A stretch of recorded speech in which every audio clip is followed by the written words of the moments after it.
The Bible mentions two instances where the dead are revived, both appearing in the Book of Kings, with two prophets involved. There is no question that death is final. Since the dawn of recorded history, mankind has viewed death as an end. So, who are the two prophets who raised the dead? Let's begin. Number 1. Elijah.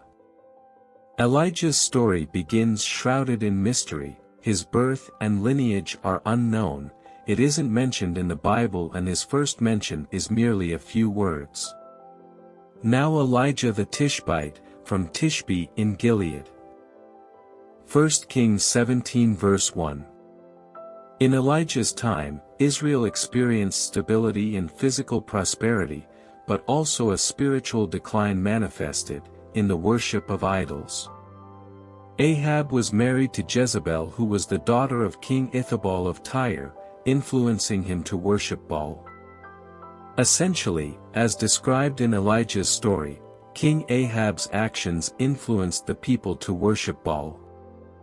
At the same time, Jezebel persecuted God's prophets and tried to kill them, but Obadiah, who was God's prophet and in charge of the king's house, hid them in a cave.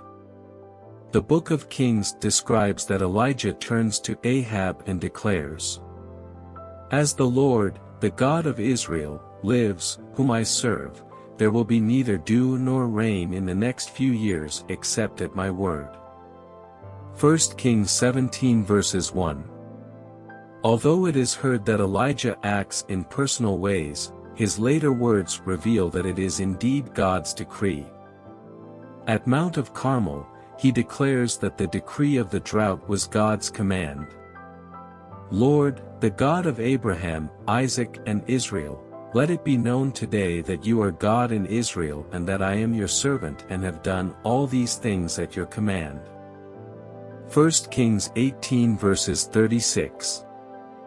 After addressing Ahab, God commands Elijah to run away and hide in the Chorath stream, where he can drink from the stream's water and receive bread and meat from a crow. Ahab tried to hunt Elijah throughout the nearby regions and kingdoms, but could not find him. After a year in which Elijah lived in Chorath stream, it dried up due to the drought.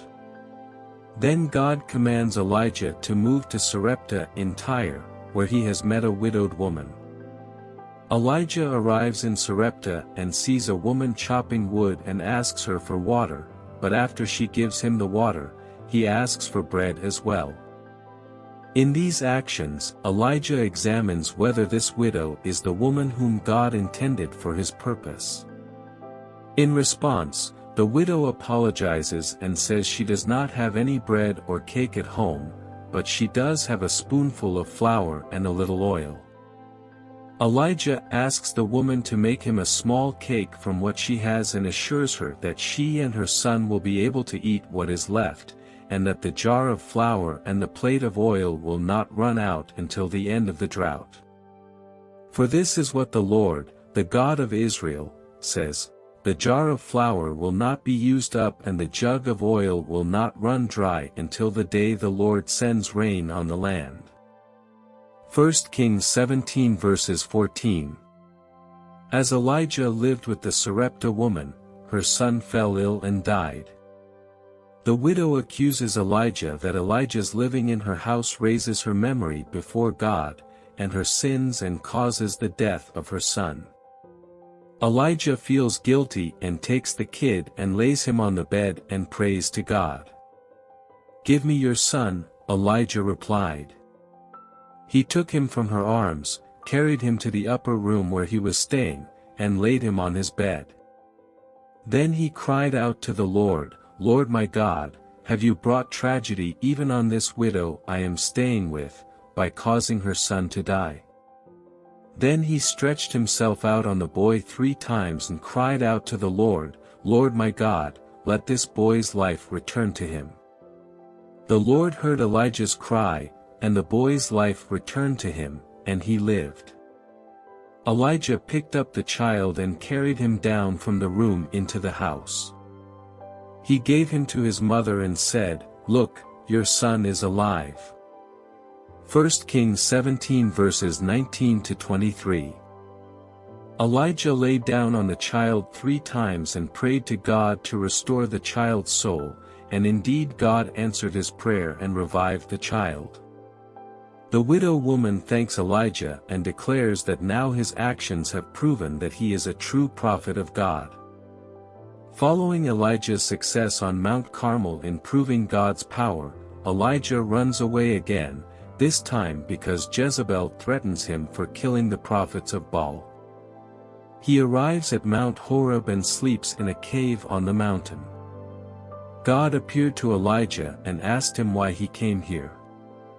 In response to the question, Elijah complains about the Israelites. "I have been very zealous for the Lord God Almighty. The Israelites have rejected your covenant, torn down your altars, and put your prophets to death with the sword. I am the only one left, and now they are trying to kill me too." 1 Kings 19 verse 10. Then God commands Elijah to go and anoint Elisha as a new prophet to replace him. Number 2. Elisha. After God commanded Elijah, he came to find Elisha. The journey of exchange between Elijah and Elisha begins. Elijah realized that he was going to heaven, so he went with Elisha to Gilgal and begged him to stay there. Elisha refuses to comply with Elijah's request, and they go from Gilgal to Bethel, and from there to Jericho, when at each place Elisha is asked by the sons of the prophets, "Do you know that the Lord is going to take your master from you today?"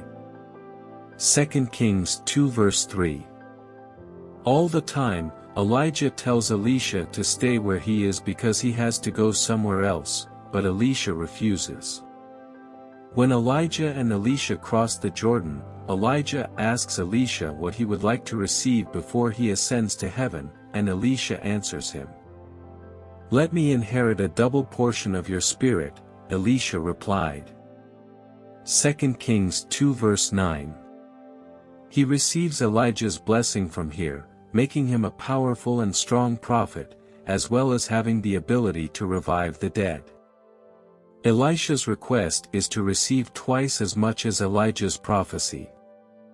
Indeed, the time of the prophet Elisha was full of many miracles, some of them beyond imagination. But one story is very similar to the story of Elijah, and that is the story of the revival of the child of the Shunammite woman. The prophet Elisha, who used to travel around the country and help people, meets the Shunammite woman, from a rich and respected family, who insisted on hosting him. In order to thank the woman for being anxious about his guest, Elisha asks Gehazi to contact her. The Shunammite woman arrives and stands before him. Elisha offers to help her through Gehazi, but the Shunammite woman does not ask for anything in return. Elisha asks Gehazi what he can do to help her, and he brings to his attention the fact that she has no children and her husband is old. Elisha again asks to speak with her, and this time Elisha tells her. About this time next year, Elisha said, "You will hold a son in your arms." "No, my lord," she objected. "Please, man of God, don't mislead your servant." 2 Kings 4 verse 16. She became pregnant and gave birth to a son. The boy grew up, and while he was with his father at the field, he suddenly fell ill. While the sick boy lay on his mother's knees, his mother hugged him until he died in her arms. From this point on, the woman takes short, decisive, and quick actions. She does not cry, lose her temper, or grieve. She places the child on the bed of the man of God, closes the door, and leaves. She rushes on her donkey to Mount Carmel, where the man of God is. She holds Elisha's feet, but Gehazi rushes to push her away. Then Elisha stops him and realizes something is wrong. The woman says to Elisha, "Did I ask you for a son, "My lord," she said. "Didn't I tell you, don't raise my hopes?" 2 Kings 4 verses 28. From the moment of the incident, she never mentions, "My son is dead." While Elisha instructs Gehazi to take care of the child, the woman insists that he himself reaches his son and saves him, and Elisha obeys her. After Gehazi fails in his mission, Elisha enters the room and closes the door. He went in, shut the door on the two of them and prayed to the Lord. Then he got on the bed and lay on the boy, mouth to mouth, eyes to eyes, hands to hands. As he stretched himself out on him, the boy's body grew warm. Elisha turned away and walked back and forth in the room and then got on the bed and stretched out on him once more. The boy sneezed 7 times and opened his eyes. 2 Kings 4 verses 33 to 35. Elisha asks Gehazi to approach the woman and commands her to take her son. The woman falls at his feet, bows, carries her son, and leaves. The story of Elisha and the resurrection of the dead does not end here. According to what is described in 2 Kings, even after his death, Elisha brought the dead to life. Once while some Israelites were burying a man, suddenly they saw a band of raiders, so they threw the man's body into Elisha's tomb. When the body touched Elisha's bones, the man came to life and stood up on his feet. 2 Kings 13 verses 21. And thus under similar circumstances, Elisha performs a miracle very similar to Elijah's miracle of bringing a son back to life. We hope you learned something new today. If you did, give this video a like and share it with your friends. You can share with us what you know by leaving a comment below. And don't forget to subscribe to our channel for more informative and entertaining content. Thank you so much and see you next time.